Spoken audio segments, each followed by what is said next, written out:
Hello வணக்கம். இது உங்கள் சிவி ஜோன். சொல்லரும் எப்படி இருக்கீங்க? இப்போ பார்த்தீங்கன்னா டிக்கெட்டு ஃபினாலோட 2வது டாஸ்க் சூப்பராக வெற்றிகரமாக முடிஞ்சது. பயங்கரமான சண்டைகள், சச்சரவுகள், அவங்க மாறி மாறி கமருதீன் விஜய் போகிறது ஃபைட்டு, அதுக்கப்புறமா வந்துட்டு விக்ரமோட விஷயங்கள் எல்லாம் செம்ம மாசாக போச்சு. அதே மாதிரி அரோராவுக்கு அடித்த ஜாக்பாட்டு செம்மையாக போச்சு. ஸோ கடைசியாக வந்து சாண்ட்ரா தான் சூப்பராக வந்து வின் பண்ணாங்க. அதை பற்றி பார்க்கலாம். அதுக்கு முன்னாடி பார்க்குற எல்லாருமே நம்மளோட சேனலை சப்ஸ்கிரைப் பண்ணிட்டு பாருங்கள், லைக் பண்ணுங்கள், கமெண்ட் பண்ணுங்கள், ஷேர் பண்ணுங்கள். இப்போ வாங்க இந்த வீடியோக்குள்ளே போகலாம். மறக்காமல் அந்த லைக்கை தட்டி விடுங்க, அந்த ஹைப்பின் தட்டி விடுங்க. அப்போ தான் நம்மளோட சேனல் நம்மளோட வீடியோஸ்லாம் வந்து அடுத்தடுத்து ஷேர் ஆகும். சரி, இப்போ பார்த்தீங்கன்னா கடைசியாக வந்துட்டு எல்லாமே முடிஞ்சு போச்சு.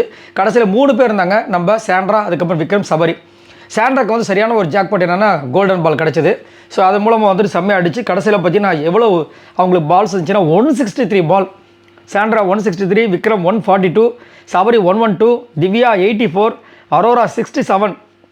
அவங்களுக்கு தான் சரியான ஜாக்பாட். ஏன்னா ஒரே அட்டம்ப்டில் 42 பால் வந்துச்சு. பார்வதி 46, 2 இதில் போனாங்க வெளியே.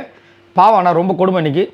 வினோத் வந்து 27, கமருதீன் 14. இவருக்குமே வந்துட்டு அந்த கோல்டன் பால் விக்ரமுக்கும் விஜய் போகிறது கிடைச்சதுனால இவருக்கு போச்சு.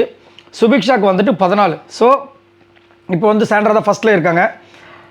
பயங்கரமாக இருக்குது. ஸோ டாஸ்க் 3 வேறு இருக்குது. அதுக்குண்டான விஷயங்களும் ஆல்ரெடி நான் அப்டேட் பண்ணியிருந்தேன். அதில் வந்து யார் வின் பண்ணாங்கன்னு விக்ரமன் சபரி தான். ஸோ இப்போதைக்கு லீடிங்கில் வந்து விக்ரமன் சபரி தான் இருக்காங்க. செம்ம மாதம் இருக்குது. சரி, இதை பற்றி உங்களோட கருத்துக்களை சொல்லுங்கள்.